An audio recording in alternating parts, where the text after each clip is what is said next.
पहला नाम सिद्ध करने के लिए भोजन सात्विक और थोड़ा, अगर एक समय पाके निर्वाह कर लो तो अच्छा, नहीं तो 2 समय, 3 समय पाने का तो अधिकार ही नहीं साधक को। जिसमें विष जैसा शुरुआत में लगता है उसका परिणाम अमृत होता है, और जिसकी शुरुआत अमृत जैसी लगती है उसका परिणाम विष होता है। प्रातःकालीन उठ करके सत्संग में आना विष जैसा लगता है, लेकिन उठ के आ रहे हो तो इसका फल अमृत होगा। ब्रह्म मुहूर्त में सो रहे हैं, जीवन बर्बाद कर रहे हैं, अरे ब्रह्म मुहूर्त में उठिए, स्नान कीजिए और सच्चिदानंद भगवान में चित्त को जोड़िए। ये विष जैसा लगता है, परिणाम अमृत जैसा होता है। देखो, नाम जप के लिए बहुत आवश्यक है। यही जीवन है कि अगर आप नाम जप करने लगे तो हमारा बोलना, हमारा जीना सार्थक हो जाएगा। वो नाम नहीं चलेगा। भजन करने का पहला साधन, अरे आश्चर्य होता है, झूठ बोल करके तुम सोच रहे हो हम संभाल लेंगे। नहीं नहीं, झूठ तुम्हारा नाश कर रहा है, तुम्हें पता नहीं। जिस जिह्वा से नाम जप कर रहे हो, अगर नाम का विशेष फल प्राप्त करना है, जल्दी फल प्राप्त करना है, आपको दुखों से बचना है, पाप भस्म करना है, तो झूठ बोलना बंद कर दीजिए। क्या बिगड़ जाएगा आपका? सच्ची बोलने में क्या बिगड़ जाएगा? सच्ची बोलना शुरू करोगे, हिम्मत नहीं रह जाएगी पाप करने की। ये जो पाप करने की तुम्हारी हिम्मत पड़ रही, झूठ बोलने के कारण पड़ रही। नहीं, असत्य संपातक पुंजा, सबसे बड़ा पाप झूठ बोलना। उससे क्या होता है? हर चीज हम छुपाना चाहते, किससे? उस सर्वज्ञ परमात्मा से, गुरुदेव से। नहीं, झूठ नहीं। नाम इसीलिए नहीं चल पा रहा। थोड़ी दिन नाम चलाएंगे छूट जाएगा, क्योंकि आप झूठ बोलते हैं, पापाचरण करते हैं। अगर नाम को चलाना है तो नारायण स्वामी जी कह रहे हैं, पहली बात मौन का आश्रय लीजिए, कम बोलिए, अधिकतर चुप रहना सीखिए, तभी नाम चला पाएंगे। जो कार्य कर रहे हैं आप उस पर ध्यान दें, उस कार्य को एकाग्रता पूर्वक करें, वाणी को मौन रखें, उस वाणी से धीरे धीरे नाम उच्चारण करें। कम से कम 24 घंटे में 4 घंटे मौन का तो सबको अभ्यास कर लेना चाहिए। 24 घंटे में 4 घंटे मौन का। तो ऐसे ऐसे बुद्धिमान हो कहेंगे हम 6 घंटे मौन रहते हैं। कब? बोले जब सोते हैं तब। आप 4 घंटे कह रहे, हम 6 घंटे मौन रहते हैं। 24 घंटे में हम 6 घंटे मौन रहते हैं। बहुत बुद्धिमान है। बोले आप 4 घंटे कहते हो, हम 6 घंटे मौन रहते हैं। तो कब आप मौन रहते हैं? बोले जब सोते हैं तो 6 घंटे सोते हैं, मौन ही रहते हैं उस समय। मौन जागृत की कह रहा हूं, 4 घंटे का। नारायण स्वामी के बहुत बड़े महापुरुष हुए, तुम 4 घंटे मौन का अभ्यास करो। ऐसा निकालो 2 घंटे, 2-2 घंटे करके 24 घंटे में 4 घंटे मौन। उस समय हम किसी से बात नहीं करेंगे, नाम जप करेंगे। कार्य करो, कार्य करने के लिए मना नहीं कर रहे हैं। कम बोलो। आजकल लोग अपनी जीवनी शक्ति को बोलने के द्वारा बहुत नष्ट कर रहे हैं। व्यर्थ की बातें करते रहते हैं। 4 आदमी चल रहे हो, आप पीछे चलिएगा, सुनते, बेमतलब की बातें।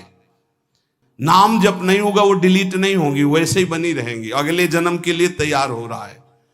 इसलिए नाम यदि सिद्ध करना है, नाम का फल लेना है, नाम का आनंद लेना है, तो वृथा भाषण बंद करो, बेकार की बात बंद करो। जितना कम बोलने से काम चल जाए उतना। सामने वाले को बोलने दीजिए, आप बीच में नाम चल रहा है जी, नाम चल रहा है। जब कोई आवश्यक बात हुई, पवित्र शब्द बोल दिया, नहीं चुपचाप सुनो। उसको लग रहा है कि आप संभाषण करो, मान लो रिश्तेदार है, नातेदार है, मित्र। अब आप व्यवहार में हैं, आप सीधे ये तो नहीं कह सकते हमसे बात मत करो। नहीं, हाँ बात कीजिए, लेकिन आप कम बोलिए, उसको बोलने दीजिए, आप नाम जप कीजिए। जरूरत भर बात कीजिए। बात में भगवान की चर्चा हो तो कोई बात नहीं, अगर प्रपंच की चर्चा है तो बचने की कोशिश कीजिए। अपने संबंधियों, अपने दोस्तों, अपने व्यवहारियों से व्यवहार, दोस्ती, संबंध शिथिल कीजिए, तभी नाम में प्रीति होगी। अगर ये कि अब हमारे दोस्त आ गए हैं तो फिर वो दोस्त छूट जाएगा नाम। अब बातें शुरू हो गई प्रपंच की। धन्य है ऐसी बुद्धि जो प्रियजनों से भी संभाषण केवल भगवत वाक्यों का, अन्यथा नहीं। इसीलिए इस मार्ग को वर्ण करना बहुत कठिन है। एक ऐसा तुम्हारा निवास स्थान होना चाहिए अलग, जिसमें अपने रिश्तेदार, नातेदार, व्यवहारियों का प्रवेश ना हो। आपकी शैया अलग होनी चाहिए। अगर नाम जापक नाम सिद्ध करना चाहता है, नाम का फल लेना चाहता है, नाम निरंतर चलाना चाहता है, तो जिस आसन पर आप बैठते हैं उसी में प्रपंची, विषयी, सांसारिक वृत्ति वाले बैठेंगे तो भजन की वृत्ति नहीं बन पाएगी। एक ऐसा, वैसे होते हैं घरों में बैठने वालों का अलग, लेकिन साधन कक्ष अलग होना चाहिए अपना। किसी का यदि प्रवेश ना हो तो आप देखेंगे कि आपके साधन के परमाणु आपको वहां बैठते ही तत्काल विक्षेप रहित करके भजन में लगा देंगे। अगर घर में ऐसा कुछ ना हो तो एक आसन अपना अकेला रखिए, जिस पर आप शयन करें वो आसन केवल आपका ही होना चाहिए। अगर वो सार्वजनिक बैठने के लिए ही है, ऐसी व्यवस्था नहीं, तो आसन समेट कर अपना अलग रख दीजिए और दूसरे आसनों पर बैठा लिए। फिर वो आसन हटाकर जब आप शयन करें तो आपका आसन होना चाहिए। इसका बहुत बड़ा प्रभाव पड़ेगा। कोई भी ऐसा दृश्य या पुस्तक ना पढ़ें जो वासनात्मक हो और प्रभु के नाम से आपको विमुख कर दे। अखबार आदि, समाचार आदि, ये हमारे चिंतन को नष्ट करते हैं। अगर नाम जप करना है, निरंतर नाम स्मृति बैठालनी है, एक घटना कई मिनट तक विक्षेप देती है। ऐसा हुआ, कैसे लोग हैं। अब उसमें तो समाचार ही हो रहे हैं, सैकड़ों बातें हो रही, पेपर है तो सैकड़ों बातें लिखी हैं, क्या क्या, अब वो सब दिमाग में भर गई। इतना व्यसन है किसी किसी को पेपर पढ़ने का, समाचार पत्र पढ़ने का, कि सुबह होते ही वो विरह में रहते हैं कि पेपर आ जाएगा। आया नहीं, मिला तो ऐसी एकाग्रता से पढ़ते हैं जैसे वेदांत चिंतन करने वाला वेदांत चिंतन। चश्मा लगा, चाय रखी, ठंडी हो रही, उससे मतलब बीच बीच में चाय और चश्मा से और पूरे दिमाग में वही। अब क्या करेगा, जो पढ़ा है उसका चिंतन बनेगा, वही बोला जाएगा। अब जहां चार मिले तो तुम्हें पता है, उत्तर प्रदेश में ये हुआ, मध्य प्रदेश में ये हुआ, चर्चा दिमाग। नाम जापक पूज्य श्री नारायण स्वामी कह रहे, अखबार पढ़ना, दुनिया भर की प्रपंच की जिसमें बातें हैं, ऐसे समाचार, ऐसे टेलीविजन देखना, ये तुम्हारे हृदय में नाम नहीं चलने देंगे, तुम्हारी स्फुरणा को गंदी कर देंगे, बेकार का वक्त खराब होगा। इसलिए अगर आपको पढ़ना ही है तो धार्मिक ग्रंथों को पढ़िए, अपने इष्ट संबंधी ग्रंथों को पढ़िए नाम जपने के लिए। किसी को कभी वचन न दें। पांचवा, बहुत बहुत पॉइंट की बात करें, यदि आपने किसी को वचन दे दिया और पूरा नहीं किया तो भजन का फल वहां जाएगा, ध्यान रखना। यही हमसे सब त्रुटियां होती रहती है अपने लोगों से। जाओ आज से बाद वचन दे दिया, हम ऐसा नहीं करेंगे, नहीं करेंगे चाहे मर जाएं। और अपने लोग ऐसे फिसड्डी हैं कि शाम के वचन देते हैं और सुबह फिसल जाते हैं। 2-4 दिन बहुत बहुत चला, फिर फिसल जाते हैं। बोले कसम से आज से ऐसा नहीं करेंगे। तो आप इसको खिलवाड़ न समझें, आपके सुकृत नष्ट हो रहे हैं, वासना आपके सुकृतों को नष्ट कर रही। दूसरा, जैसे आपने किसी से कहा कि मैं शाम के 5 बजे आ जाऊंगा, तो 5 बजने में 5 मिनट कम होने पर आपको पहुंच जाना चाहिए, 5 मिनट ओवर होने पर नहीं, उसके पहले ही आपको ऊपर। यह संतों के जीवन में देखा गया है। समय का बहुत बड़ा जीवन में अस्तित्व है। अगर आप किसी को समय दें, फिर उसमें प्रमाद स्थिति नहीं होनी चाहिए। 5 मिनट पहले पहुंचिए। समय दिया है किसी को तो 5 मिनट पहले, उसको इंतजार ना करना पड़े।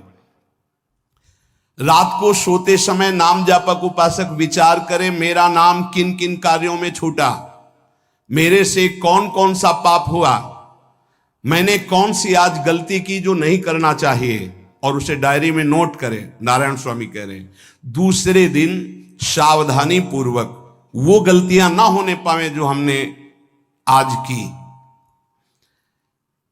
जब उपासक सत्य बोलना स्वीकार करता है तो उसके हृदय में डर जागृत हो जाता है। ध्यान रखना, डर। ये माया के द्वारा प्रेरित है। अगर व्यापार में सत्य बोलेंगे तो पैसा अधिक नहीं आएगा, अगर हम सत्य बोल दिए तो डांट लगेगी, अगर हम सत्य बोल दिए तो सब लोग जान जाएंगे मैं ऐसा गंदा हूं। सच्ची मानिए, सत्य बोलने का नियम ले लीजिए, आप निष्पाप हो जाएंगे, आप महात्मा बन जाएंगे अंदर से, कोई भी पापाचरण आपके जीवन में नहीं रह जाएगा। भगवान का नाम सत्य है, उस नाम को चलाने के लिए झूठ बोलने वाला नाम को कैसे चला सकता है? सत्य बोलने से यदि तुम्हारा नुकसान हो रहा है तो तुम सह जाइएगा, नारायण स्वामी कह रहे हैं, उससे बड़ा लाभ आपको श्री भगवान प्रदान करेंगे। आप सत्य बोलिए। आजकल भगवान पर विश्वास नहीं, इसलिए झूठ पर विश्वास है। कलयुग की ऐसी प्रेरणा है कि सब झूठ बोलने लगे हैं, कोई डरता ही नहीं झूठ बोलने में, पूरा का पूरा। जैसे नहीं कहते कुछ तो सत्य होगा, ऐसे ऐसे महानुभाव हैं कि 100% झूठ बोल जाते हैं, 100%। धन्य है मोबाइल जो झूठ बुलाने में बहुत प्रवीण है, बहुत प्रवीण है। अरे भाई हम नहीं मिल सकते, आज हमारा मन नहीं है, खत्म खेल हो गए, सत्य बात है, नहीं मिल सकते आपसे, मत उठाओ फोन। अगर तुम्हें झूठे ही बोलना है तो फोन क्यों उठाओ? नहीं बोलेंगे, नहीं उठाएंगे तो समझ जाएगा कि उनकी रुचि नहीं। ये झूठ क्यों बोलना, सत्य बोलो। झूठ से यदि आप बच गए तो आपके जिह्वा पे नाम निरंतर चलने लगेगा। ये झूठ ही नाम नहीं चलने दे रहा। असत्य आचरण, छुपाने की वृत्ति, असत्य भाषण, ये नाम में प्रीति नहीं। किसी को भी फुसलाने के लिए झूठ मत बोलिए। सत्य बोलने का अभ्यास कर लिए तो पापी जीव भी महात्मा बन जाए। सत्य आवश्यक है। एक बड़े कागज पर ऐसी जगह लिख के रख लो जहां तुम उठते बैठते देखते हो कि मुझे सत्य बोलने का नियम लेना है, झूठ नहीं बोलना है। सत्य साधन कर लो, फिर देखो नाम कैसे चलता है। तपस्या, बड़े बड़े पुण्य, बड़े बड़े तीर्थ स्नान उतना पवित्र नहीं करेंगे जितना सत्य बोलने से होगा। पर बहुत कठिन है इस समय सत्य बोलना। मतलब बात बात पे असत्य का ही वर्ताव हो रहा है, असत्य का अच्छा, ये कोई संसारी आदमी में नहीं, कुछ ऐसे होंगे जो सत्य की वार्ता करते नहीं। प्रायः क्या जाता है, झूठ बोलने में बोल दिया और सामने वाला राजी हो गया, हम निकल गए।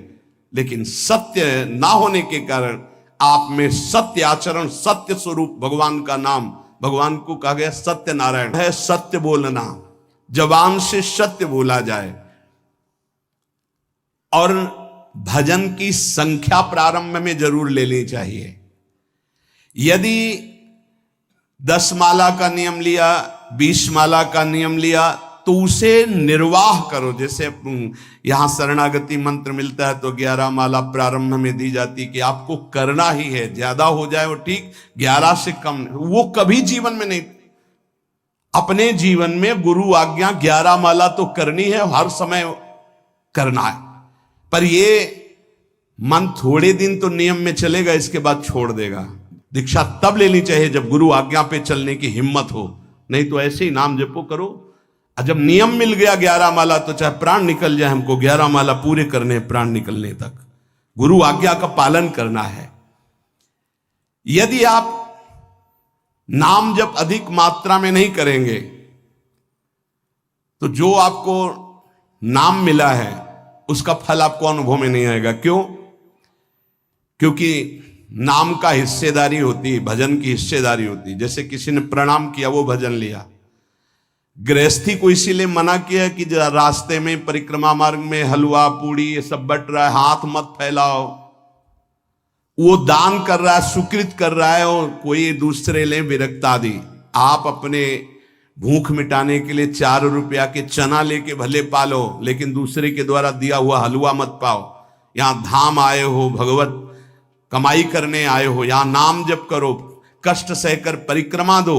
हो सके 4 रुपए की वस्तु लेकर के आप पशु पक्षियों को पवा दो, किसी एक का पेट भर, तुम मत पाओ दूसरे का। तुम चाहो तो उपवास कर सकते हो, या प्राण पोषण के लिए रूखा सूखा थोड़ा खा लो। ये दूसरे के आराम से धाम में हम आए 2-4 दिन खूब खाए पिए नहीं। भागीदारी हो जाएगी तुम्हारे पुण्यों की। वहां ऐसे फ्री नहीं है कुछ। भजन का भागीदार राजा भी होता है, जिसके राज्य में रह रहे हैं। जो अन्न देता है वो भजन का, जो वस्त्र देता है वो भजन। इसीलिए गृहस्थ को कहीं कुछ भी स्वीकार नहीं करना चाहिए। ये बहुत ध्यान रखिए। अगर आप कहीं तीर्थ साधु आश्रम कहीं जाते हैं, कोशिश कीजिए कि किसी से सेवा ना ले, और अगर सेवा ले तो उसके अनुसार फिर अर्थ दे दे। अगर आपने वहां भोजन पाया, पानी पाया, तो उसके अनुसार सोच ले कि अगर हम इतना खरीदते तो कितने का मिलता, वो दे दिया तो आपका भजन बच गया। कभी आपको कोई प्रणाम नमस्कार करे, तत्काल बराबर प्रणाम करो। किसी को अपना भजन का हिस्सेदारी नहीं, सबका मंगल हो। ये भजन जितना बढ़ेगा तो आपको भगवदाकार कर देगा। दिन रात 24 घंटे में 21,600 श्वास चलती है। 21,600 श्वास में 6 घंटा तो सोने के चले जाते, उसमें तो चेतना नहीं रहती। अब हमको अगर 21,600 नाम हमको जपने को मिल जाए तो हमारी हर श्वास सार्थक हो जाए। जो हम 5-6 घंटा सोते हैं उसमें जिनका अभ्यास है तो बात अलग है, नहीं तो वो व्यर्थ जाती है। तो हमें एक श्वास में कई नाम जपने का अभ्यास करना चाहिए, जिससे 200 माला फेरने पर ये 21,600 श्वासों की गणना पूरी होती है। अगर हम 200 माला का नियम ले तो इतना हो सकता है। तो हमें लगता है अगर हर समय माला नहीं ले सकते तो श्वास वाली माला बहुत अच्छी रहती है। श्वास में 4 बार खींचो, 4 बार नाम लेते हुए छोड़ो। दूसरा साधन, एक छोटी माला ले ले, जो आजकल तो काउंटर चला है।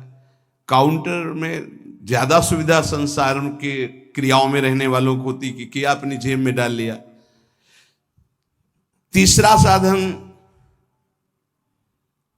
वो बहुत कठिन है, मन की वृत्ति से नाम जप करना।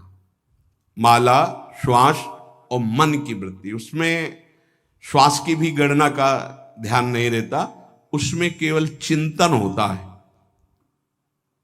चल रहा है। पर ये आखिरी स्थिति होती, इसी के बाद वो परिपक्व अवस्था होता है। जिह्वा से धीरे धीरे नाम उच्चारण करते हुए ये पहला अभ्यास है। प्रारंभिक को एकदम मानसिक में नहीं पहुंचने की चेष्टा करनी चाहिए, 2-4 नाम के बाद मन प्रपंच में फंसा देगा। दूसरा अभ्यास कंठ से में, जैसे हम जिह्वा से राधा वल्लभ सिंह, राधा वल्लभ सिंह, राधा वल्लभ सिंह, इसे वाचिक जप कहते हैं। मंत्र नहीं होगा, ऐसे नाम होगा। फिर उपांश ऐसे, फिर कंठ से चलता है, फिर हृदय से चलने लगता है, फिर नाभि से चलता है। जिसका नाभि से चलने लगता है उसका परावाणी के द्वारा भजन, वो सिद्ध पुरुष कहा जाता है। 4 वाणी, परा, पश्यंती, मध्यमा, वैखरी। वैखरी जो बोल रहे हैं, जो कंठ से, फिर हृदय से पश्यंती, परा नाभि से, मूलाधार केंद्र से लेकर के संपूर्ण ब्रह्मांड में इसमें नाम गूंज रहा है, वो सिद्ध पुरुष का होता है। पहला अभ्यास जिह्वा हिला करके शुरू करें, राधा राधा राधा राधा। फिर कंठ से, कभी हमारे सदगुरुदेव भगवान को देखना, अगर कोई आ गया और बातचीत का हुआ तो यहां से तत्काल चलता दिखाई देता है ना, कंठ ऐसे ऐसे हिलने लगता है कंठ। अगर शांत बैठे तो फिर नहीं दिखाई दे। अगर कोई है आसपास तो इतनी तीव्रता लगन होती कि कहीं छूट ना जाए नाम। कंठ से विशिष्ट अभ्यासी का, फिर हृदय से परिपक्व अभ्यासी का, और नाभि से सिद्ध महापुरुष का, परावाणी से चलता है। अगर 1 वर्ष तक जिह्वा से अभ्यास किया जाए, ये मैंने किया है, नारायण स्वामी कहते हैं, तो दूसरे वर्ष में कंठ से प्रारंभ हो जाता है। 2 वर्ष कंठ से चले तो अगला हृदय से प्रारंभ हो जाता है, और हृदय से 3 वर्ष चले तो फिर नाभि से 7 वर्ष में नाम सिद्ध हो जाएगा। अगर नियम पूर्वक झूठ ना बोले, सत्य आचरण करे, ऐसे नाम जप करे।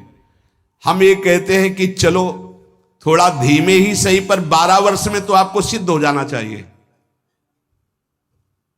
12 वर्ष, यहां बोले 30 वर्ष के, 50 वर्ष हो गए साधन करते हो, ज्यों कहते हो कोई परिवर्तन नहीं। इसका मतलब अंदर से नाम नहीं चलाया जा रहा, नाम में रुचि नहीं।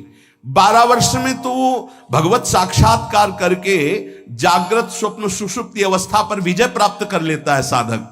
ऐसा ही स्वामी जी ने किया। नारायण नारायण नारायण नारायण नारायण, ऐसी सिद्धावस्था हो गई थी। एक टाट की लंगोटी, एक रस्सी कमर में, बस। बड़े ही उच्च कोट और बहुत बड़े अरब खरबपति घर के बालक थे। सारी सिद्धियां उसके पैरों में लौटने लगती हैं, जिसका नाभि से भजन प्रारंभ हो जाता है, परावाणी से। अजपा जाप उसे ही कहते हैं जो नाभि से होता है। अजपा जाप करने वाले उपासक में जो अजपा जाप करने की चाह रखते हैं, पहला भोजन पर ध्यान दे। सात्विक भोजन, पवित्र भोजन। भाई नाम का स्वाद नहीं मिला तो कुछ लोग जो है बहुत प्रसन्न होते हैं जब सांसारिक पदार्थ आता है।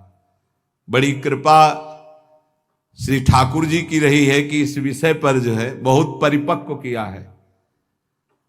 रोटी नहीं मिली, ये रबड़ी रसगुल्ला की तो बात जाने दो। गंगा का किनारा, गांव में जाना नहीं, जो आकाश वृत्ति से वो आ जाए वही। आप लोगों को तो रोटी तो मिल रही है। पहला नाम सिद्ध करने के लिए भोजन सात्विक और थोड़ा, अगर एक समय पाके निर्वाह कर लो तो अच्छा, नहीं तो 2 समय।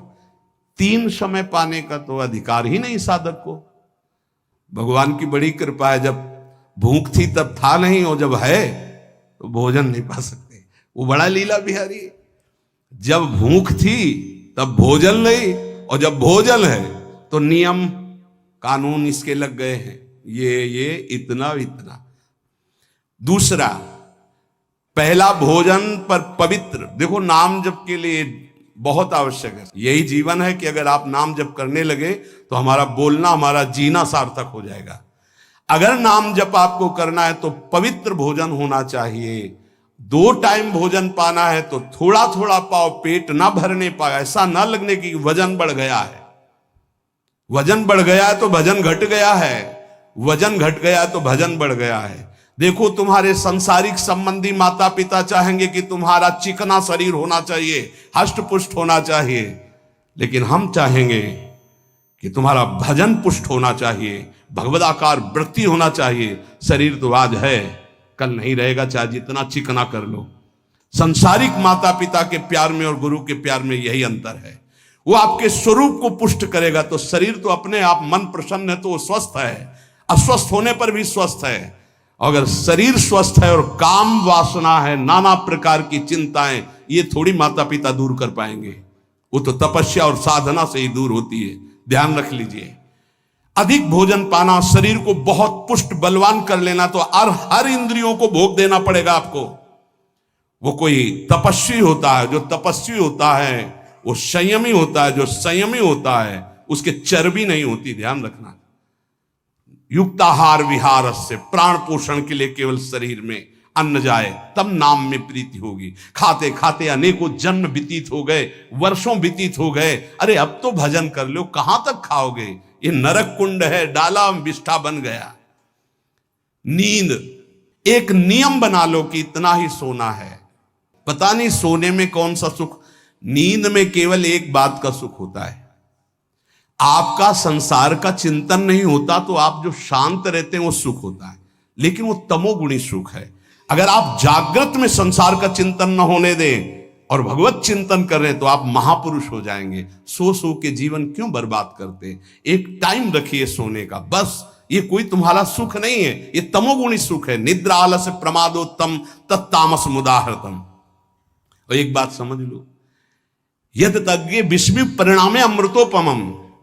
जिसमें विष जैसा शुरुआत में लगता है उसका परिणाम अमृत होता है, और जिसकी शुरुआत अमृत जैसी लगती है उसका परिणाम विष होता है।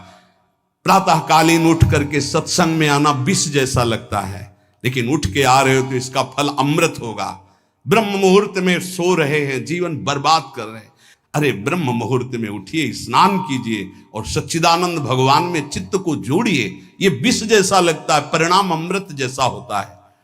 तीसरा, 24 घंटे में 1 घंटे का तो एकांतवास करना सीख ही लो, चाहे गृहस्थ हो चाहे कोई भी हो।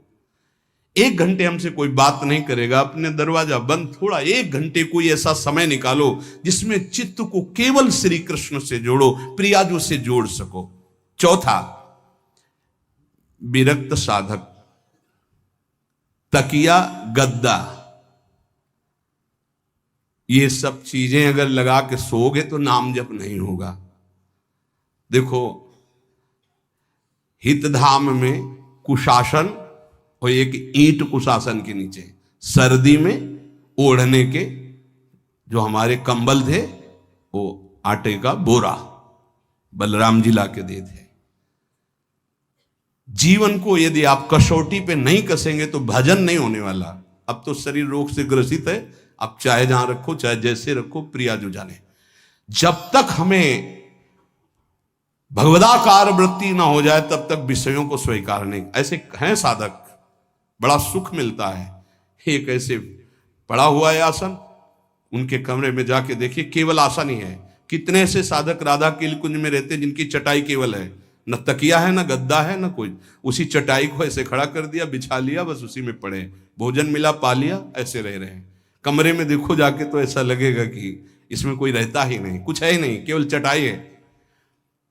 तकिया गद्दा विशेष विलासिता की वस्तुएं तो नाम जप नहीं होने वाला, ध्यान रखना। जहां पड़े आराम से नींद आ जाएगी, सो जाएंगे, और जब तो नींद उतनी आएगी जितनी आवश्यकता है। भजन का खजाना तिजोरी में रखें, कभी किसी से बताएं नहीं कि आपका भजन कितने माला कितना होता है। पूज्य नारायण स्वामी जी कह रहे हैं, भजन को खजाने में रखने का मतलब है लूटने वाले डाकू माया भेजती है, काम क्रोध लोभ मोह मद मत्सर आदि, और प्रिय गृहस्थ भगत आदि। कैसे प्रिय गृहस्थ? स्वामी जी अब ये सब आप ही कहा है, बहुत बीमार है, आप देखना। ठीक है, दूसरे की दुख निवृत्ति करना संत का स्वभाव होता है, पर हम जिस मार्ग के पथिक है, हमारा कर्तव्य है। हमारे पास हमारे प्रभु के सिवा कोई नहीं, हमारा जो कुछ है वो प्रभु हैं। ए भैया, जैसा श्री जी चाहेंगे वही सब मंगल करेंगे, ये शब्द होना चाहिए, उससे उसका भी मंगल होगा, आपकी भक्ति पुष्ट होगी। कभी भी जो गृहस्थ में भजन करता है, किसी भी तरह का किसी से भी कोई प्रतिग्रह ना ले, नहीं ले लो, ये लो ही बढ़िया है, रख लो, नहीं महाराज हमारा ये मार्किन का गमछा ही काफी है हमारे लिए, नहीं नहीं नहीं, ये प्रसाद पाल, हाँ इतना किनका दे दीजिए, भगवत प्रसाद है, ये हमारे लिए पर्याप्त। गृहस्थी में अगर आप भजन करते हैं तो अपने भजन को बचाने के लिए किसी से भी दान पुण्य, किसी का भी बट रहा है वो स्वीकार न करें, किसी से प्रणाम नमस्कार, किसी से अपनी सुविधा सेवा स्वीकार न करें। और जो विरक्त है उसको ध्यान रखना चाहिए कि हमारा जीवन केवल जगत मंगल के लिए विश्वेश्वर भगवान को समर्पित जीवन है। ना हम किसी को शाप दे सकते हैं, ना किसी को वरदान दे सकते हैं। सेवक स्वामी की इच्छा को देखता है, ऐसा ऐसा, हाँ प्रियाजू की जैसी इच्छा होगी वैसा नहीं, आप ऐसा नहीं, प्रियाजू का बस जबान से कभी ना किसी के प्रति शाप का, और ना हरिराम व्यास जी ने कहा है कि शाप और वरदान हमारी हमारे स्वामी की, तो हमें हर बार में यही बोलना है, जैसी प्रियाजू की इच्छा, जैसी श्यामाजू की इच्छा। नहीं आप कुछ कह दीजिए तो राधा राधा राधा, नहीं कैसे मंगल होगा, आशीर्वाद दीजिए राधा राधा राधा, बहुत संभाल के। महात्माओं को इस बात में सावधान रखना चाहिए कि ये माया ममता का रूप धारण करके तुम्हारी तिजोरी को खाली कर देगी। खजाना लूटने के लिए माया बहुत अनुभवी महापुरुष है, सेवक के रूप में आती है, खास सेवक बनकर। आज तक जहां दगा हुआ है तो खास से हुआ है, जब वृक्ष कटने लगे तो आपस में बात की, भाई ऐसा कौन आ गया जो हमें काट सकता है? बोले हमारा कोई मिल गया। तो कुल्हाड़ में जो बेंट है ना, बोले मिल गया कोई हमारा। खास बन करके आती है माया, सेवक सेविका रूप लेके। बहुत अनुभव की बात महापुरुषों की, मान लीजिए विरक्त जनों के लिए खास बात है। सेवक सेविका रूप रख करके माया आएगी। इसके बाद अगर आपने स्वीकार किया, फिर तुम सेवक होगे, वो स्वामी होगी। समझ रहे हो? बहुत अंदर से इस बात को समझ लीजिए। अगर आपको भगवत प्राप्ति करनी है तो जब तक शरीर में श्वास रहे, सेवा मत स्वीकार करना किसी की। कपड़ा धुलाना, खाना पीना, भीख मांग के खाओ, भिक्षा अन्न, या आकाशवृत्ति से जियो। जैसे मना, ना कपड़ा धो पाओ तो उतने पहनो जितना धो पाओ। किसी को अपनी सेवा में प्रवेश मत होने दो। अपने शरीर की सेवा, अपने जीवन की सेवा जब तक श्वास है तब तक स्वयं करो, नहीं तो तब लग जोगी जगत गुरु, जब लग रहे निराश, जब आशा मन में भई, जब गुरु और जोगी दास। इसलिए होश में परमार्थ के पथिक को कभी किसी की सेवा नहीं लेनी चाहिए, कभी किसी को सेवक नहीं बनाना चाहिए। भगवत भाव से नेकी कर दरिया में डाल, उपदेश दे दिया, चल अपने मार्ग में। जीवन की ये बात हमारी अनुभव की मान लीजिए। अगर निर्विघ्न पंथ निर्वाह करना है तो कभी किसी को यहां सेवक न बनाया जाए। सेवक सेविका के रूप में स्वीकार करने वाले साधु का हृदय आग की तरह जलने लगता है। जो जिंदगी भर निश्चिंत और निर्भय रहा, उसे भयभीत और चिंतायुक्त होना पड़ता है। रौंद डालो, गले लगा लो कि आप मुझे अपना मान करके, या आप मुझे तिरस्कार करके रौंदते हुए निकल जाओ। आप करुणा करके आ जाओ, दर्शन दे दो कि मेरे लिए रो रही हैं, या मरमाहत करने वाली बातें कह के निकल जाओ। आप तो स्वतंत्र हो, जैसा चाहो वैसा करो, पर मेरी बात सुन लो। मेरे तो प्राणनाथ आप ही हो और आप ही रहोगे, दूसरा कोई नहीं। चाहे दर्शन देओ या ना देओ, चाहे गले लगाओ, चाहे पैरों से रौंद दो, चाहे प्यार भरी बात करो, चाहे कटु वचन बोलो, मेरे तो प्राणनाथ आप हो, आप ही रहोगे। अब ये आपके व्यवहार से मुझे कोई लेना देना नहीं। कि आप मुझे प्यार करो तो आप मेरे प्राणनाथ, आप मुझे तिरस्कार करो तो मैं आपसे द्वेष नहीं। आपके सिवा मेरा कोई नहीं।